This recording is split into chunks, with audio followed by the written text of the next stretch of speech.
खबर शामिल करते हैं ओच शरीफ से, जहां पर घरेलू नाचाकी और मुकदमे की पादश में सगे बहनोई ने मुझ पर और मेरे भाइयों पर झूठा वकुआ बनाकर थाना ओच शरीफ में झूठा मुकदमा दर्ज कर दिया। मेरे भांजे और भांजियों पर तेजाब डालने और इलाके के बासर शख्सियात के जरिए सुलह के लिए दबाव डाल रहा है। मुतासरा रजाक अहमद का अहल इलाका के हमरा शदीद एहतजाज DPO बहावलपुर से तहफ़्फ़ुज़ फराहम करने का मुतालबा। मज़ीद जानते हैं मलक जवेद से। जी जवेद, आगाह कीजिएगा तफसीलात से।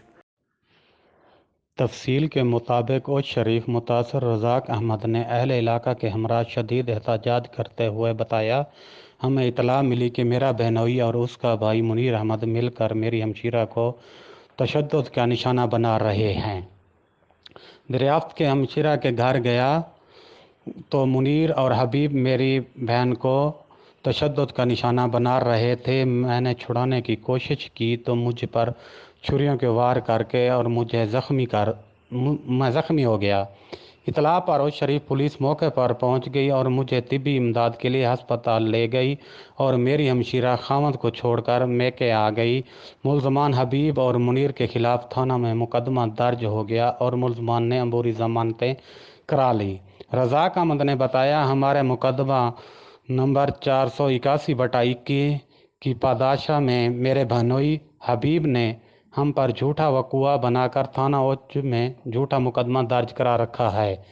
मेरा भांजा और 2 भांजियां हबीब के पास हैं। बच्चे वापस करने भी इनकारी है और अब ये उल्टा उन बच्चों पर तेज़ाब डालने और बासर शख्सियत के ज़रिए हमें पर सुलह के लिए दबाव डाल रहा है। कहता है मुझ पर दी गई FIR खारिज ना कराई तो अंजाम ख़राब होगा।